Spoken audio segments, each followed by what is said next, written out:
आप सभी को एग्जाम नैनो यूट्यूब चैनल में हार्दिक स्वागत है। आज का सेशन काफ़ी इम्पोर्टेंट है क्योंकि आज हम लोग डिस्कस करने जा रहे हैं एक ईएमआरएस टायर 1 का एजुकेशनल करंट अफेयर्स 2025। आपको पता है कि जीके के अंदर आपका 10 सवाल पूछे जाएंगे। कितने सवाल? 10 सवाल। अब आप पैटर्न को देखेंगे तो उस 10 में से 2 क्वेश्चन तो आपको एजुकेशनल करंट अफेयर्स से देखने को मिलेगा। पिछले पेपर को अगर आप देखेंगे तो उसी को ध्यान में रखते हुए टोटल 300 एमसीक्यू क्वेश्चंस आपको कराया जाएगा, जिसमें आज आपको कराया जाएगा 100 टॉप 100, उसके बाद बाकी 200 कराया जाएगा। तो अगर आप चाहते हैं कि बाकी 200 भी बहुत जल्दी अपलोड कर दे तो उसके लिए लाइक टारगेट है इस वीडियो का 1000। जितना जल्द इस वीडियो का लाइक 1000 पूरा होगा हम तुरंत ही नेक्स्ट पार्ट जो है अपलोड कर देंगे।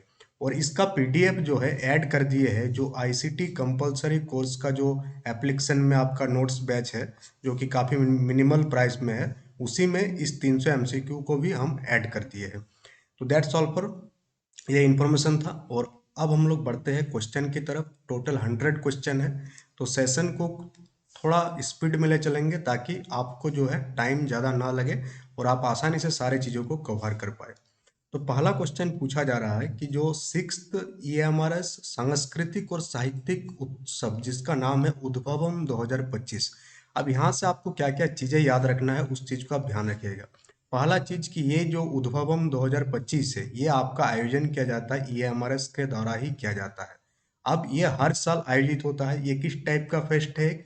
कल्चरल फेस्ट है। कैसा है? कल्चरल एंड लिटरेरी फेस्टिवल है, जो कि ईएमआरएस के द्वारा ये छठा नंबर का है। पहला चीज उद्भवम ईएमआरएस याद रखना है। कितना नंबर का? छठा नंबर का है।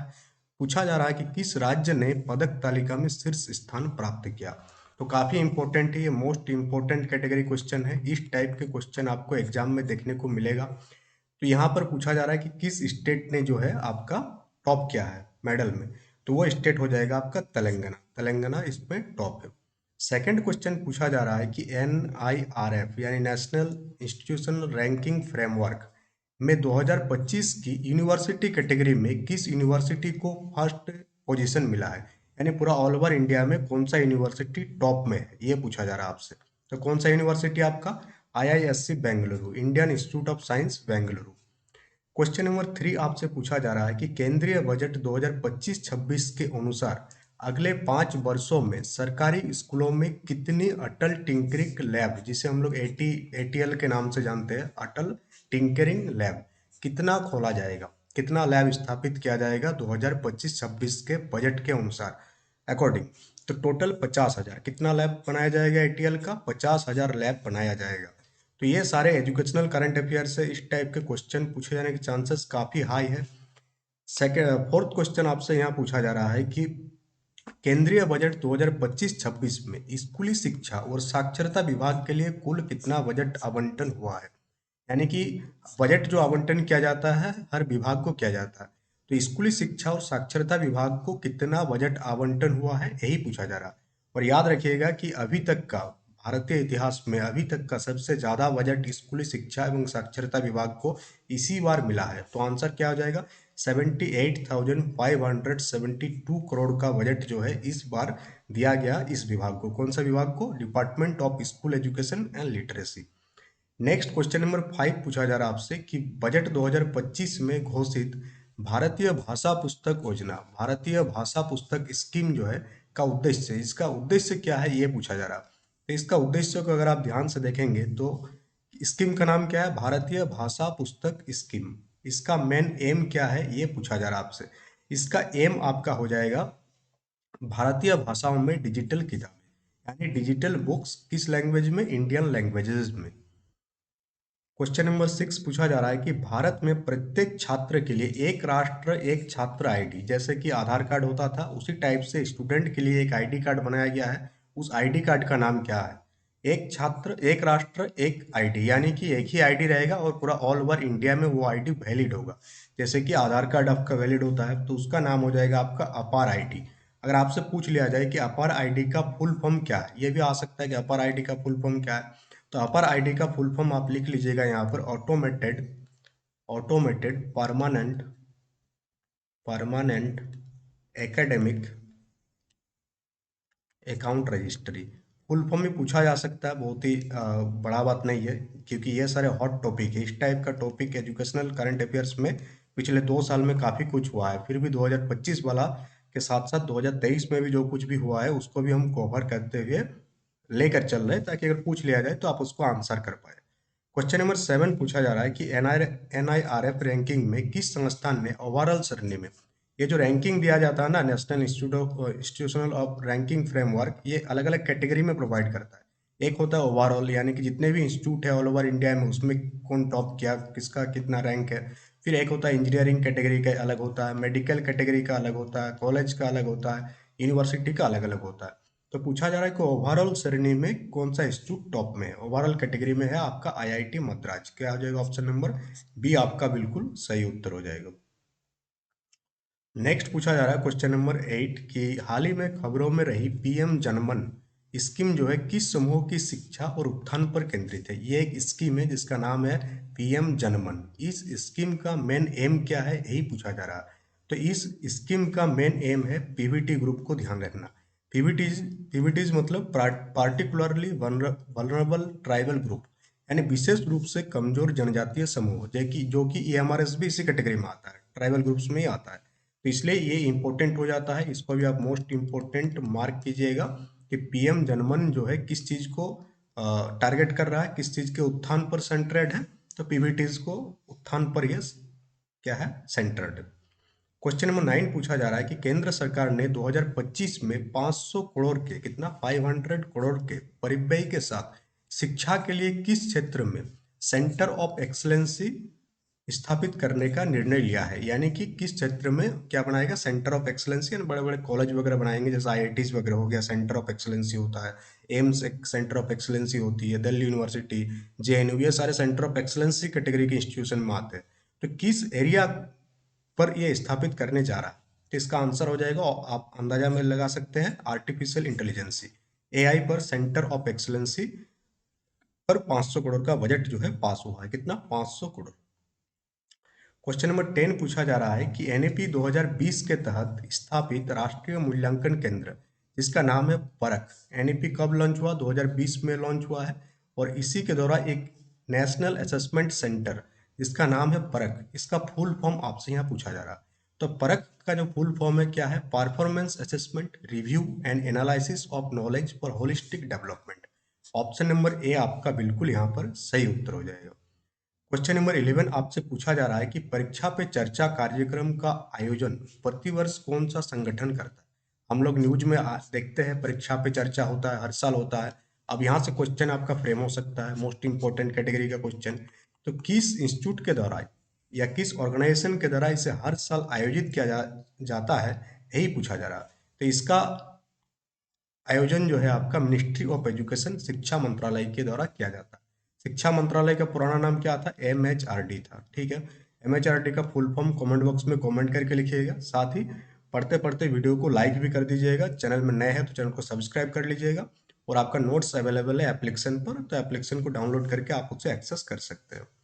नेक्स्ट पूछा जा रहा है कि PM श्री स्कूल पहल के तहत पूरे भारत में कितने स्कूलों को अपग्रेड किया जा रहा है।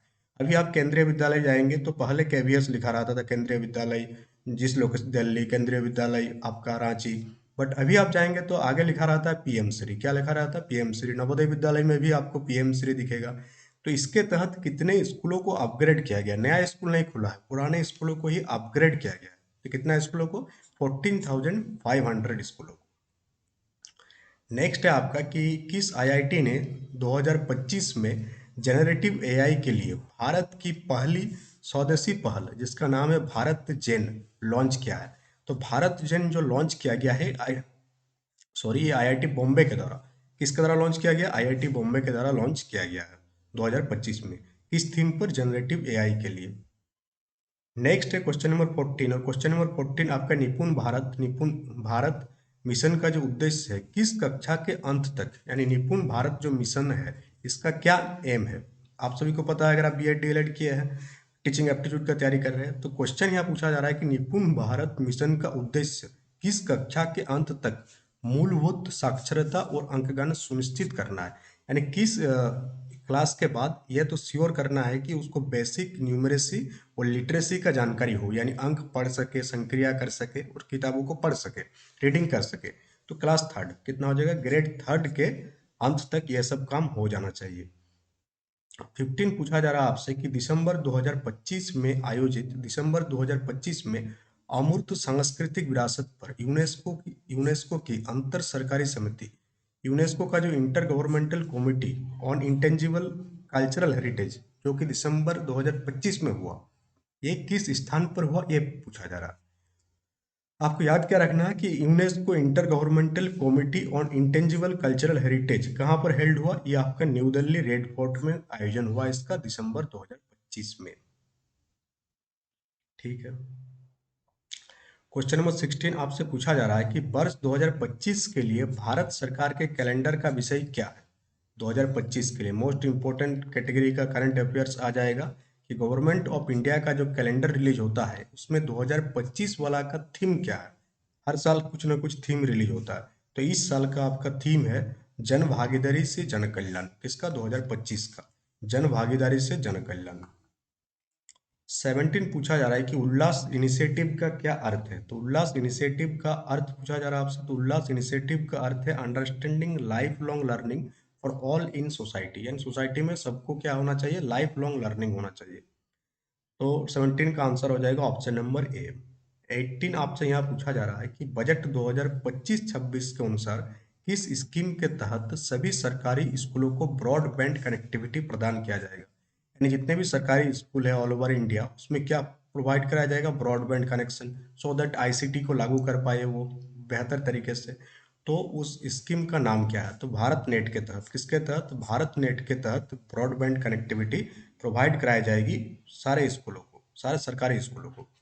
19 पूछा जा रहा है कि देश का पहला एआई यूनिवर्सिटी कौन सा स्टेट स्थापित कर रहा है। मोस्ट इंपोर्टेंट है, एआई काफी न्यूज में है, तो एआई से एक क्वेश्चन तो आपको बनना तय है, और ये आपका एजुकेशन से जुड़ा हुआ हो जा रहा है। तो महाराष्ट्र, कहाँ पर आपका, महाराष्ट्र में पहली, देश का पहला एआई यूनिवर्सिटी बनने जा रही है। क्वेश्चन नंबर 20 आपसे पूछा जा रहा है कि विद्या समीक्षा केंद्र, जिसका शॉर्ट फॉर्म है VSK, किस क्षेत्र की प्रगति की निगरानी के लिए एक डेटा रिपोजिटरी है। जैसे ड्राइव है उसी टाइप से एक डेटा रिपोजिटरी है। कौन सा आपका, विद्या समीक्षा केंद्र। तो इसका आंसर आप कर सकते हैं स्कूल एजुकेशन से जुड़ा हुआ है। VSK किससे जुड़ा हुआ है, स्कूल एजुकेशन से। क्या है, डेटा रिपोजिटरी है, ये याद रखना है आपको। 21 पूछा जा रहा है कि वर्तमान केंद्रीय शिक्षा मंत्री कौन है। फिलहाल वर्तमान केंद्रीय शिक्षा मंत्री, यूनियन मिनिस्टर ऑफ एजुकेशन कौन है, तो धर्मेंद्र प्रधान जो है वर्तमान में कौन है, यूनियन केंद्रीय शिक्षा मंत्री है। 22 पूछा जा रहा है कि बुनियादी स्तर के लिए शुरू किया गया जादुई पिटारा, जो फंडामेंटल स्टेज के लिए एक आप कह सकते हैं कि इनिशिएटिव स्टार्ट किया गया था, लॉन्च किया गया था, जिसका नाम है जादुई पिटारा। ये जादुई पिटारा आखिर है क्या, तो ये जादुई पिटारा एक खेल आधारित शिक्षण प्रशिक्षण सामग्री है, यानी play based learning teaching material है। TLM है, टीचिंग लर्निंग मटेरियल। 23 पूछा जा रहा है कि EMRS, जो ये तो आप ही, ये तो इसका आंसर आप खुद कर सकते हैं कि जो EMRS कर्मचारी चयन परीक्षा कौन सा निकाय आयोजित करता है। तो आपका एग्जाम कौन ले रहा है, नेस्ट के द्वारा किया जाता है। भले इसको CBSE कंडक्ट करा रही है, बट मेन बॉडी कौन है, national education society for tribal students. Nest का फुल फॉर्म आपको हर हाल में आपको याद रखना है। 24 आपसे पूछा जा रहा है कि NEP 2020 के अनुसार मानव संसाधन विकास मंत्रालय MHRD का नया नाम क्या है। हम लोग जानते हैं कि पहले जो है, जो शिक्षा मंत्रालय है, इसका नाम था ministry of human resource and development, पहले था। अब इसका नाम क्या हो गया, मिनिस्ट्री ऑफ एजुकेशन, सिंपली शिक्षा मंत्रालय। 25 पूछा जा रहा है कि धरती आबा जनजातीय ग्राम उत्कर्ष अभियान का उद्देश्य कहाँ पर सामाजिक बुनियादी ढांचे में महत्वपूर्ण अंतराल को भरना है, किस टाइप के एरियाज में। तो धरती आबा, बिरसा मुंडा, भगवान बिरसा मुंडा को कहा जाता है धरती आबा। तो धरती आबा जो है आपका ट्राइबल विलेजेस पर ध्यान देंगे, कहाँ पर, ट्राइबल विलेजेस को। 26 पूछा जा रहा है कि NEP 2020 में अपनाई गई कॉम्पिटेंसी बेस्ड एजुकेशन एडॉप्टेड इन 2020। हाँ, जो कॉम्पिटेंसी बेस्ड एजुकेशन जो कि NEP 2020 में जो है अडॉप्ट किया गया है, ये किस देश से लिया गया, इसका रेफरेंस लिया गया था फिनलैंड से। कहाँ से, फिनलैंड में पहले से ही ऐसा सिस्टम चल रहा था जिसे एनईपी 2020 में इंक्लूड किया गया है। नेक्स्ट है कि हाल ही में लॉन्च किया गया स्वयं प्लास पोर्टल किस पर केंद्रित है? तो स्वयं प्लास पोर्टल जो है आपका क्या है, employability and industry relevant courses को क्या कराता है, ऑनलाइन रन कराती है। 28 है कि एनआरएफ 2025 में मैनेजमेंट कैटेगरी में रैंक 1 कौन सा इंस्टीट्यूट को मिला है? तो मैनेजमेंट कैटेगरी में रैंक मिला है आईआईएम अहमदाबाद को। आईआईएम का फुल फॉर्म क्या है? इंडियन इंस्टीट्यूट ऑफ मैनेजमेंट, भारतीय प्रबंधन संस्थान। 29 पूछा जा रहा है कि शिक्षा मंत्रालय द्वारा शुरू किया गया प्रेरणा स्कीम किन कक्षाओं के छात्रों के लिए एक अनुभवात्मक शिक्षण कार्यक्रम है, यानी एक्सपीरियंशियल बेस्ड लर्निंग जो है किस क्लास के लिए प्रेरणा लॉन्च किया गया? स्कीम का प्रोग्राम का नाम क्या है? प्रेरणा। तो ये प्रेरणा लॉन्च किया गया क्लास 9 से लेकर के 12 तक के बच्चों के लिए। 30 पूछा जा रहा है कि स्कूली शिक्षा के लिए राष्ट्रीय पाठ्यचर्या की रूपरेखा एनसीएफ 2023 ने किस दस्तावेज को प्रतिस्थापित किया? किस दस्तावेज को प्रतिस्थापित किया, यानी किस दस्तावेज को हटाया? 2023। तो 2023 ना, ये एनसीएफ 2005, एनसीएफ 2005 था पहले, फिर एनसीएफ 2023 आया। अब कुछ फैक्ट हम बात करेंगे, कुछ फैक्ट का, फिर हम लोग कंटिन्यू करेंगे। आप देखेंगे कि ये जैसे ही फैक्ट आपका कंप्लीट हो जाता है तो बाकी हम लोग 31 से भी कंटिन्यू करेंगे क्वेश्चंस को। कुछ इंपॉर्टेंट फैक्ट है जहां से आपके एग्जाम में क्वेश्चन फ्रेम हो सकती है। तो यहाँ पर आपको चीज़ों को ध्यान में रखते हुए, ये आपका पीडीएफ में दे चुके हैं आपको, तो आप वहाँ से भी पढ़ सकते हैं। तो एक बता ही देते हैं, एक बार छोड़िए, एक बार बता देते हैं आपको यहाँ पर।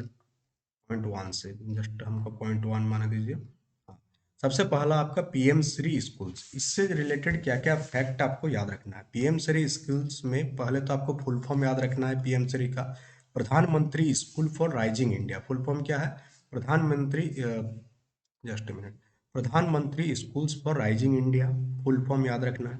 दूसरा, इसको लॉन्च कब किया गया था? 5 सितंबर 2022 को लॉन्च किया गया था। कितने स्कूल को अपग्रेड करना है? 14,500 से ज़्यादा स्कूलों को अपग्रेड करना है।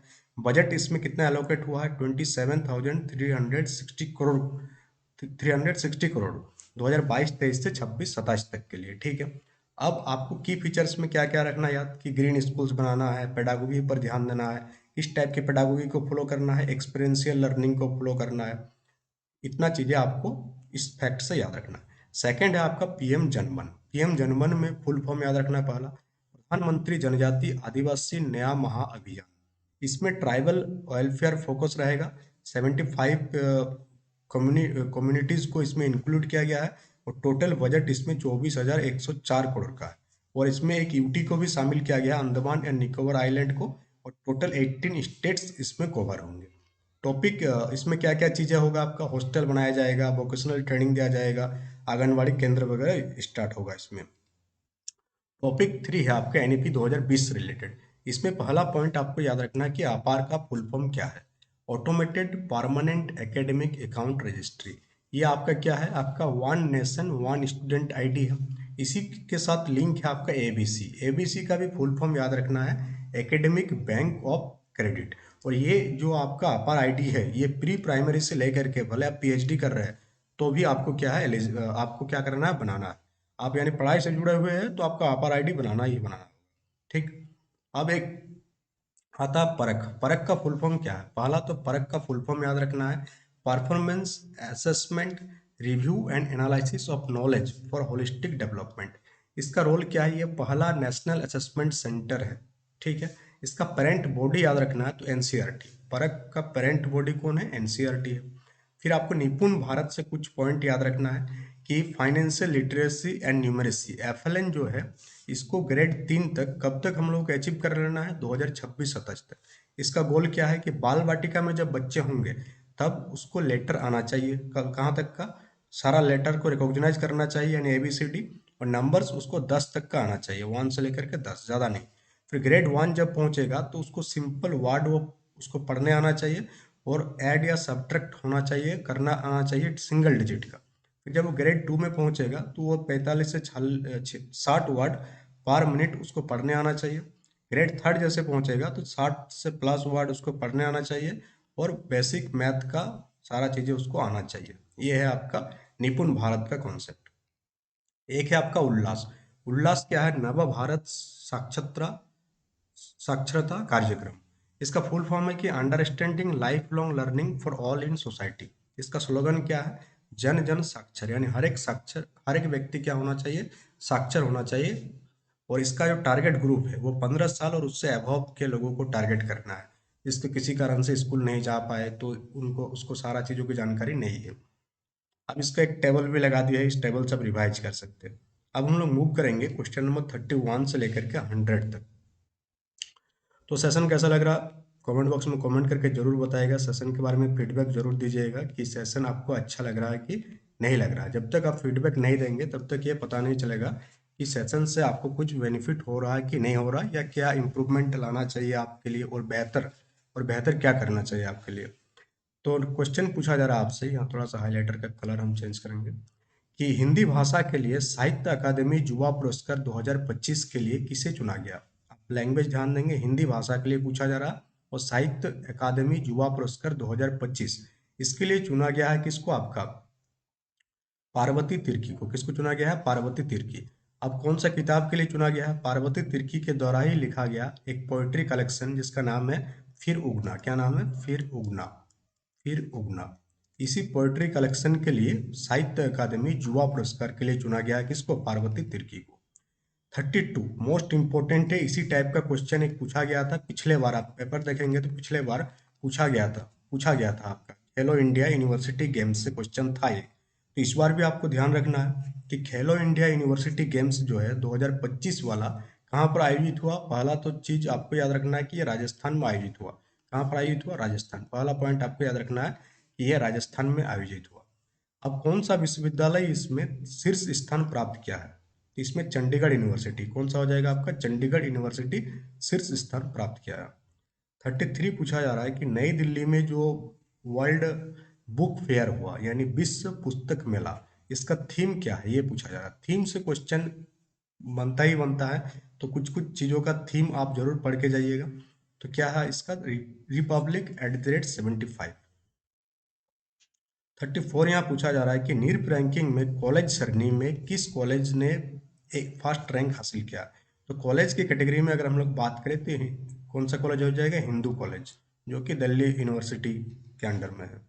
नेक्स्ट है आपका कि शिक्षा मंत्रालय द्वारा राष्ट्रीय शिक्षक पुरस्कार नेशनल टीचर्स अवार्ड 2025 के लिए कितने शिक्षकों को चयन किया गया? तो टोटल कितने शिक्षक? 45 टीचर्स को चयन किया गया। नेक्स्ट पूछा जा रहा 36 कि हाल ही में खबरों में रहे पीएम यूएसपी स्कीम के लिए वित्तीय हेल्प प्रदान करती है किस चीज को? पीएम यूएसपी जो है ये आपका हायर एजुकेशन करने वाले स्टूडेंट्स को फाइनेंशियल असिस्टेंस प्रोवाइड करता है।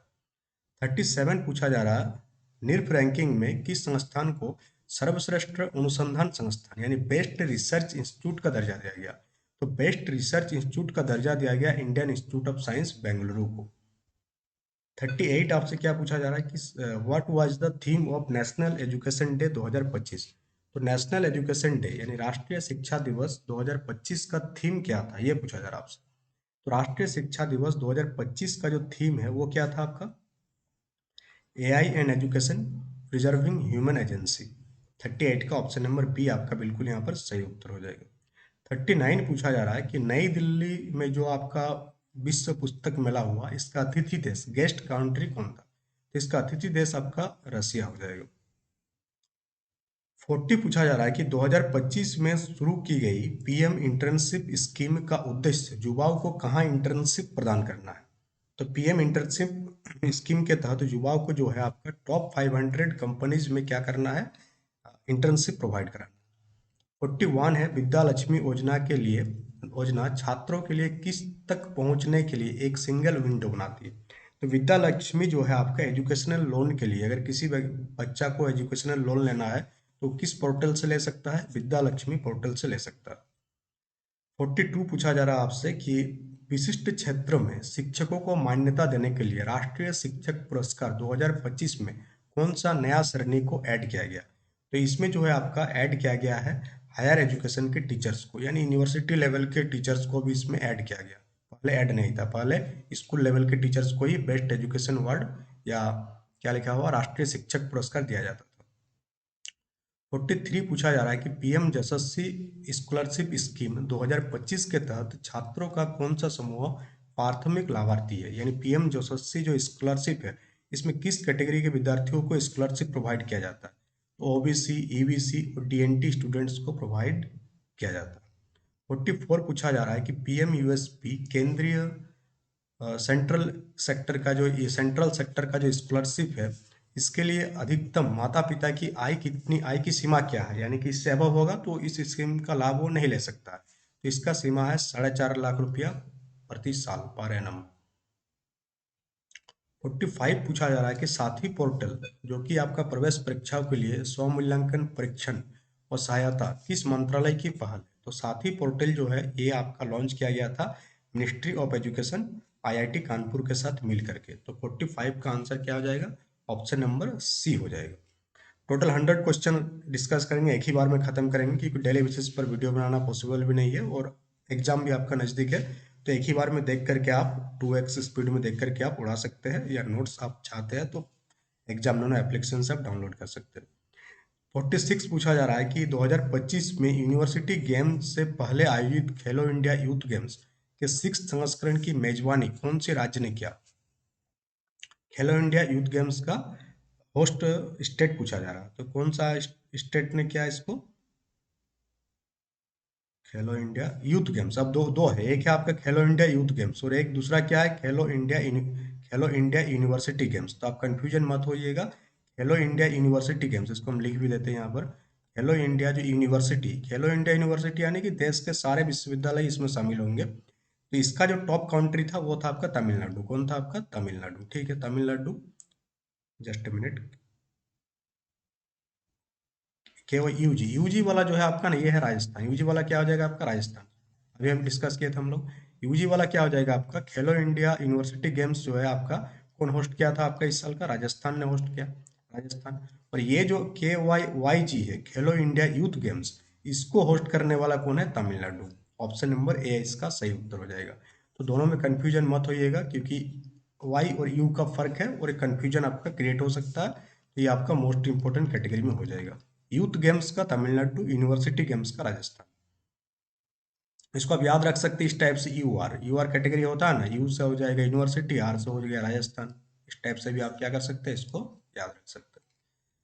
47 आपसे पूछा जा रहा है कि स्कूली शिक्षा के लिए राष्ट्रीय पाठ्यचर्या की रूपरेखा वर्ष में कितनी बार बोर्ड परीक्षा आयोजित करने की सिफारिश की है। तभी हम लोग देख रहे हैं कि अब से जो है बोर्ड परीक्षा जो है, बोर्ड एग्जाम साल में अब कितना बार होने वाला है, 2 बार।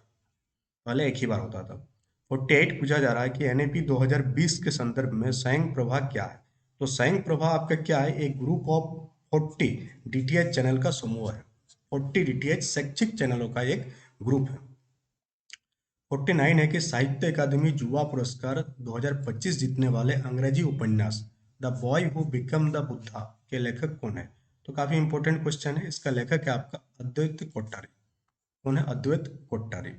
50 पूछा जा रहा है कि कौन सा भारतीय राज्य अपने राज्य संचालित विश्वविद्यालयों में एनईपी 2020 लागू करने वाला पहला राज्य बन गया। यानी यूनिवर्सिटी में एनईपी 2020 को लागू करने वाला पहला स्टेट कौन सा है। ये भी आपका मोस्ट इंपोर्टेंट कैटेगरी में चला जाएगा। तो कौन सा स्टेट इसको पहली बार लागू किया है, कर्नाटका। कौन सा हो जाएगा, कर्नाटका इसका सही उत्तर हो जाएगा, ऑप्शन नंबर ए। और अगर हम लोग बात करें प्राइमरी प्राइमरी जैसे एनईपी 2020 तो प्राइमरी को भी फोकस करता है ना, बाल वाटिका भी को भी फोकस करता है। तो प्राइमरी हो गया, बाल वाटिका हो गया। तो इसको लागू करने वाला पहला स्टेट कौन सा हो जाएगा, तो इसको लागू करने वाला पहला स्टेट आपका हो जाएगा उत्तराखंड। कौन सा हो जाएगा, उत्तराखंड इसको पहली बार लागू किया था एनईपी 2020 को। बट अगर यूनिवर्सिटी लेवल की बात करें तो वहां पर क्या हो जाएगा आपका, कर्नाटक हो जाएगा। 51 पूछा जा रहा है कि मनोदर्पण पहल किसके लिए मनोसामाजिक हेल्प प्रोवाइड करती है। तो मनोदर्पण जो लॉन्च किया गया ये स्टूडेंट्स के लिए, टीचर्स के लिए और फैमिलीज के लिए आपको लॉन्च किया गया। तो 50 क्वेश्चन आपका कंप्लीट हो गया और बाकी 50 क्वेश्चन भी हम लोग अभी आपका कंप्लीट करा देंगे। समग्र शिक्षा योजना किन 3 पूर्ववर्ती योजनाओं को समाहित करता है। ये जो समग्र शिक्षा स्कीम है, किन तीनों स्कीम को मिलाकर के इसको बनाया गया। समग्र शिक्षा स्कीम सबस्यूम्स व्हिच थ्री इनिशिएटिव। पहले ये 3 स्कीम था, क्या क्या था आपका, एक था आपका सर्व शिक्षा अभियान, एक था आपका राष्ट्रीय माध्यमिक शिक्षा अभियान और एक था टीचर एजुकेशन। इन तीनों को मिला करके क्या बना दिया गया, समग्र शिक्षा बना दिया गया, इन तीनों को मिला करके। तो 52 का आंसर आपका ऑप्शन नंबर ए हो जाएगा। 53 आपसे यहाँ पूछा जा रहा है कि उच्च शिक्षा पर अखिल भारतीय सर्वेक्षण के अनुसार एनईपी 2000 एनईपी के तहत किस वर्ष तक उच्च शिक्षा में सकल नामांकन अनुपात यानी कि ग्रॉस इनरोलमेंट रेशियो जो है उसे 50% तक पहुंचाने का लक्ष्य है। यानी ज्यादा से ज्यादा इनरोलमेंट किसमें आपका, अखिल भारतीय सर्वेक्षण के अनुसार हायर एजुकेशन में, किसमें आपका, उच्च शिक्षा में। तो इसका टारगेट रखा गया है 2035 तक। कब तक करना है, 2035। 54 पूछा जा रहा है कि भाषा संगम पहल के माध्यम से बच्चों को भाषाएं सिखाने में मदद करने के लिए कौन सा मोबाइल ऐप लॉन्च किया। यानी बच्चों को भाषा सीखने के लिए एक मोबाइल ऐप लॉन्च किया गया सरकार के द्वारा, उसका नाम है आपका भाषा संगम ऐप। 55 पूछा जा रहा है कि नेशनल क्रेडिट फ्रेमवर्क किन तीन क्षेत्रों से क्रेडिट को एकीकृत करता है। तो नेशनल क्रेडिट फ्रेमवर्क जो है आपका एकेडमिक, वोकेशनल और एक्सपीरियंशियल लर्निंग, इन तीनों एरिया का क्रेडिट को क्या करता है, इंटीग्रेट करता है। 56 पूछा जा रहा है कि अपार आईडी जो है mandatory for availing which benefit. अपार आईडी किस लिए जरूरी है, अभी अभी हम लोग डिस्कस किए थे। तो अपार आईडी जो है ट्रांसफर क्रेडिट इनटू एबीसी, यानी एकेडमिक बैंक ऑफ क्रेडिट में आपका सारे पॉइंट आपका ऐड होते जाएगा, इसलिए क्या जरूरी है, आपका अपर आईडी आपका जरूरी है। नेक्स्ट आपका दीक्षा प्लेटफॉर्म। दीक्षा प्लेटफॉर्म काफी इंपॉर्टेंट है, इसका फुल फॉर्म पूछा जा रहा है कि दीक्षा का फुल फॉर्म क्या है। तो दीक्षा का फुल फॉर्म क्या है, digital infrastructure for knowledge sharing. 58 क्या पूछा जा रहा है आपसे, 58 आप ध्यान देंगे कि नीरप रैंकिंग 2025 में किस संस्थान ने मेडिकल श्रेणी में प्रथम रैंक हासिल किया है। तो नीरप 2025 में मेडिकल श्रेणी में जो टॉप किया है वो कौन है, एम्स न्यू दिल्ली हो जाएगा। एम्स का फुल फॉर्म क्या है, all India institute of medical sciences. 59 पूछा जा रहा है कि कॉलेजों में अनुसंधान यानी कि रिसर्च को बढ़ावा देने के लिए सरकार ने क्या स्कीम लॉन्च किया है, पीएम यूएसपी स्कॉलरशिप को अगर आपको रेन्युअल कराना है तो कितना होना चाहिए, रेन्युअल कराने के लिए 75% अटेंडेंस को मैंडेटरी कर दिया गया है। क्वेश्चन नंबर 60 आपसे पूछा जा रहा है कि किस संगठन ने state of the education report for India 2025 जारी किया। तो ये जारी किया गया आपका यूनेस्को के द्वारा जारी किया गया। 61 पूछा जा रहा है कि हाल ही में 2024-25 में शिक्षा मंत्रालय द्वारा एनसीईआरटी को कौन सा दर्जा दिया गया। एनसीईआरटी का फुल फॉर्म कमेंट बॉक्स में कमेंट करके लिखिएगा आप। तो एनसीईआरटी को जो है आपका डीम्ड यूनिवर्सिटी का आपका दर्जा दिया गया है, मानद विश्वविद्यालय। 62 पूछा जा रहा है कि शिक्षा मंत्रालय द्वारा उम्मीद जो गाइडलाइंस है ये किस चीज से संबंधित है। तो उम्मीद गाइडलाइंस जो है आपका prevention of student suicide, student जो सुसाइड कर देते हैं उसी को रोकने के लिए उम्मीद का गाइडलाइंस जारी किया गया था। 63 पूछा जा रहा है कि शैक्षिक अनुवाद में यानी कि एजुकेशनल ट्रांसलेशन में हेल्प करने के लिए किस आईआईटी ने सप्तऋषि भारत विशिष्ट एक एआई मॉडल जो है विकसित किया है। तो सप्तऋषि मॉडल जो है विकसित किया गया किसके द्वारा, आईआईटी मद्रास के द्वारा विकसित किया गया है, जो कि एजुकेशनल ट्रांसलेशन करने के लिए एक एआई मॉडल है। 64 पूछा जा रहा है कि असर 2024-25 की रिपोर्ट के अनुसार ग्रामीण भारत में किस प्रकार के स्कूलों में नामांकन में उल्लेखनीय वृद्धि हुआ है। ये रिपोर्ट हर साल जारी होता है। तो 2024-25 में यह पाया गया है कि सरकारी स्कूलों के नामांकन में क्या हुआ है, वृद्धि हुआ है। 65 पूछा जा रहा है कि पालकी एक मोबाइल लाइब्रेरी, पालकी क्या है, एक मोबाइल लाइब्रेरी है, इसको शुरू किया गया है किस टाइप के एरियाज में।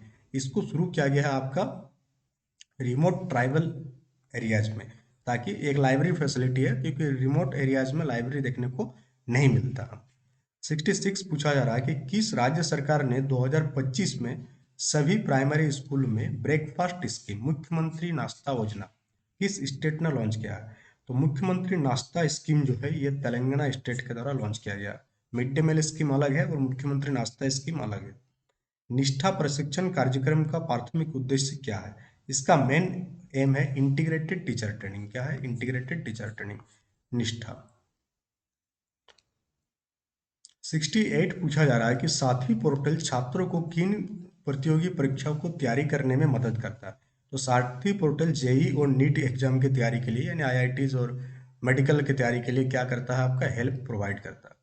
हाल ही में यूनेस्को द्वारा किस भारतीय शहर को साहित्य का शहर, सिटी ऑफ लिटरेचर का दर्जा दिया गया, ये भी मोस्ट इंपोर्टेंट है। तो सिटी ऑफ लिटरेचर का जो दर्जा दिया गया ये दिया गया आपका कोझिकोड को। किसको दिया गया है, कोझिकोड को। पीएम ई विद्या पहल के तहत स्कूली शिक्षा के लिए कितने टीवी चैनल समर्पित है? पीएम ई विद्या के तहत स्कूली शिक्षा के लिए 200, one class one channel extended. उसके बाद है कि परफॉर्मेंस ग्रेडिंग इंडेक्स 2.0 किसके प्रदर्शन का आकलन करता है? तो परफॉर्मेंस ग्रेडिंग इंडेक्स जो है स्टेट एंड यूटीज का स्कूल एजुकेशन को क्या करता है? ग्रेडिंग देता है कि कौन सा स्टेट बेहतर परफॉर्म कर रहा है, कौन सा यूटी बेहतर परफॉर्म कर रहा है। 72 है कि रेलवे बोर्ड का नेतृत्व करने वाली पहली महिला कौन बनी जिन्होंने रेलवे शिक्षा और प्रशिक्षण पर भी जोर दिया है? तो हम लोग जानते हैं कि रेलवे बोर्ड का पहली महिला चेयरमैन, इसका मोस्ट इंपोर्टेंट है ये आपका, तो आंसर हो जाएगा जया वर्मा सिन्हा। 73 पूछा जा रहा है कि भारत सरकार द्वारा शुरू किया गया मालवीय मिशन किस चीज से संबंधित है? तो मालवीय मिशन जो है teacher training for higher education, उच्च शिक्षा के लिए शिक्षक प्रशिक्षण। 74 आपसे पूछा जा रहा है कि सीबीएसई बोर्ड परीक्षा 2025 में बैठने से पहले प्रत्येक छात्र के लिए कौन सा डॉक्यूमेंट जो है वो कंपलसरी है जिसके बिना वो बोर्ड एग्जाम में नहीं बैठ सकता? तो आप सभी को अभी तक पता ही चल गया है कि अपार आईटी। 75 है कि पीएम उच्चतर शिक्षा अभियान अभियान पीएम उषा किस स्कीम का स्थान लिया है? तो पीएम पीएम उषा जो है रूसा का स्थान लिया है। रूसा का फुल फॉर्म क्या था? राष्ट्रीय उच्चतर शिक्षा अभियान। नेक्स्ट है कि छात्र स्कूल प्रवेश से स्वचालित रूप से जुड़े डिजिटल जन्म प्रमाण पत्र जारी करने वाला कौन सा देश? उत्तर प्रदेश। कौन सा हो जाएगा? Uttar Pradesh. Digital birth certificate जारी करने वाला पहला स्टेट जो स्कूल एडमिशन पर आधारित है, link to student school admission automatically. 77 है कि इंजीनियरिंग की भाषा की बाधा को दूर करने के लिए AICT all India council for technical education ने कितने भारतीय भाषाओं में पुस्तकों का अनुवाद किया है? पहले क्या होता था कि इंजीनियरिंग करना हो तो एक ही लैंग्वेज था, इंग्लिश। अब बाकी भाषाओं में भी आप इंजीनियरिंग की पढ़ाई कर सकते हैं। तो कितनी भाषा? 12 भाषा, टोटल 12 लैंग्वेजेस। खेलो इंडिया पैरा गेम्स 2024-25 का शुभंकर का नाम क्या है? मस्कट का नाम बताना है 2024-25 वाला खेलो इंडिया पैरा गेम्स। तो इसका मस्कट का नाम है उज्ज्वला। क्या नाम है? उज्ज्वला। तो ये एक चिड़िया है, ये स्पेरो। नेक्स्ट है कि किस विदेशी विश्वविद्यालय ने गिफ्ट सिटी गुजरात में अपना पहला अंतर्राष्ट्रीय शाखा परिसर स्थापित किया है? पहला तो याद रखना है, गिफ्ट सिटी आपका गुजरात में बन रही है। और इसमें पहला यूनिवर्सिटी, विदेशी यूनिवर्सिटी कौन सा है? डेक्कन विश्वविद्यालय जो अपना कैंपस खोलने जा रही है। 80 पूछा जा रहा है आपसे कि नारी शक्ति वंदन अधिनियम का राजनीतिक शिक्षा पर प्रभाव पड़ेगा? यह लोकसभा में महिलाओं के लिए कितनी प्रतिशत सीटें आरक्षित करता है? टोटल 33% सीटें। नेक्स्ट है आपका कि ज्ञानव्यापी छात्रवृत्ति किस विशिष्ट धारा के छात्रों के लिए शुरू किया गया? तो ज्ञानव्यापी स्कॉलरशिप स्कीम जो है, जो लोग वैदिक अध्ययन कर रहा है, वैदिक स्टडीज कर रहा है, उसके लिए आपका स्टार्ट किया गया है। नेक्स्ट है कि कौन सी पहल जो है आपका सेवानिवृत्त शिक्षकों और पेशेवरों को सरकारी स्कूलों में स्वेच्छा से सेवा, यानी कि वो रिटायर्ड हो चुके हैं और वो स्वेच्छा से स्कूल में सर्विस देना चाहते हैं, तो उसको नाम दिया गया विद्यांजलि। Option number A. 83 पूछा जा रहा है कि भारत गौरव सप्ताह किसे बढ़ावा देने के लिए मनाया जाता है? रीजनल लैंग्वेजेस को बढ़ावा देने के लिए मनाया जाता है। सॉरी। 84 पूछा जा रहा है कि शिक्षा मंत्रालय राज्य को दिए गए दिशा निर्देशों के अनुसार क्लास वन में प्रवेश के लिए कितना एज होना चाहिए? अगर क्लास वन में एडमिशन कराने जाएंगे आप तो उस बच्चा का एज कितना होना चाहिए? 6+ होना चाहिए, यानी 6 साल 1 महीना, 6 साल 2 महीना चलेगा। 85 पूछा जा रहा है कि अनुसंधान नेशनल रिसर्च फाउंडेशन ANRF की स्थापना किस चीज को बढ़ावा देने के लिए किया जा रहा है? तो रिसर्च एंड इनोवेशन को। 86 पूछा जा रहा है कि किस राज्य के सीएम राइज स्कूल निजी स्कूलों के साथ प्रतिस्पर्धा करने के लिए बनाया गया? तो सीएम राइज स्कूल जो बनाया गया है मध्य प्रदेश में बनाया गया है और प्राइवेट स्कूल के साथ कंपटीशन करता है। एनईपी 2020 में बाल वाटिका शब्द किस आयु वर्ग के बच्चों के लिए है? तो 3 से 6 साल तक के बच्चे कहाँ पढ़ेगा? बाल वाटिका में। फिर उसका एडमिशन आपका स्कूल में होगा 6 से प्लस में, 1 क्लास में। 88 पूछा जा रहा है कि किस सीएपीएफ ने सीमावर्ती क्षेत्र में बच्चों को शैक्षिक अवसर प्रदान करने के लिए एक समझौता ज्ञापन स्टार्ट किया है? तो बीएसएफ ने, कौन? Border security force. डिजिटल शिक्षा के संदर्भ में एनडीआर क्या है? तो एनडीआर क्या है आपका? National digital education architecture. 90 पूछा जा रहा है कि किस राज्य ने 2025 में कक्षा 6 से अपने स्कूल पाठ्यक्रम में एक विषय के रूप में रोबोटिक्स की शुरुआत की है? 2025 में क्लास 6 से कौन सा सब्जेक्ट ऐड किया है? रोबोटिक्स को ऐड किया है। तो कौन सा स्कूल हो जाएगा इसका आंसर? ये हो जाएगा आपका गोवा। गोवा के द्वारा स्टार्ट किया गया।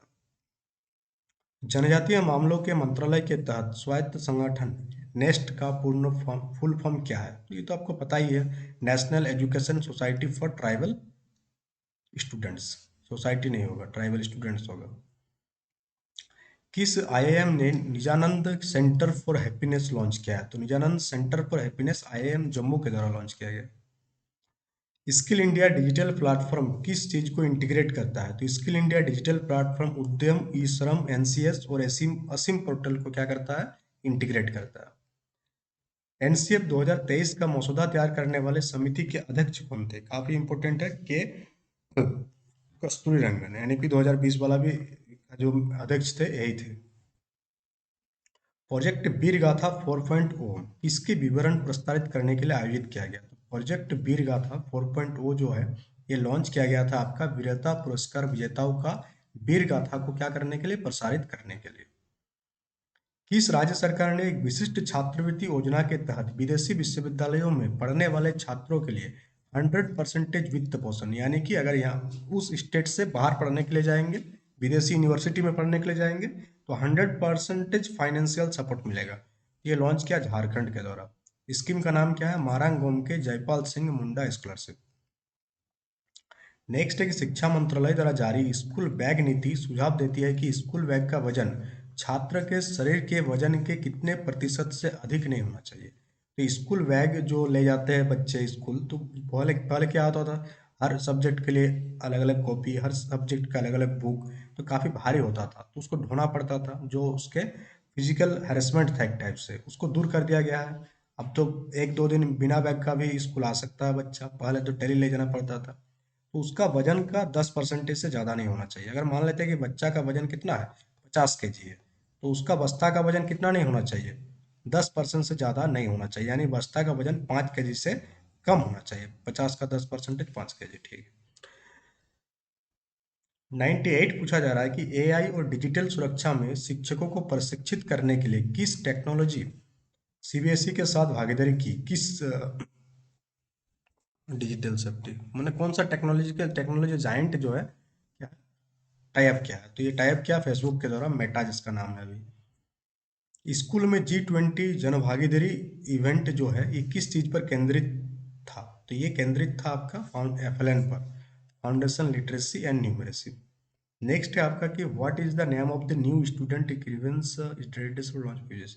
तो यूजीसी द्वारा जो है ई समाधान लॉन्च किया गया। अगर किसी भी स्टूडेंट को दिक्कत हो रहा है, पैसा वगैरह वापस नहीं कर रहा है यूनिवर्सिटी एडमिशन से रिलेटेड, तो ई समाधान पोर्टल में ये क्या कर सकते हैं? कंप्लेन लॉन्च कर सकते हैं। तो टोटल 100 आपका कंप्लीट कर दिया गया है। सेशन कैसा लगा कमेंट बॉक्स में कमेंट करके बताइएगा। साथ ही आप वीडियो के लाइक को ज़्यादा से ज़्यादा बढ़ाइएगा, ताकि कल ही जो है आपका और 2 पार्ट हम लॉन्च कर दें, तो टोटल 300 क्वेश्चन हो जाएगा। उतना काफ़ी आपके एग्जाम के लिए। उस सेशन को जल्दी कराया जा रहा है क्योंकि आपका एग्जाम भी है, तो ज़्यादा टाइम भी यहाँ पर पास नहीं होना चाहिए कि आप 2-2 घंटा 3-3 घंटा 30-40 क्वेश्चन के लिए आप पास कर रहे हैं। तो that's all for today. Thank you for attending the session.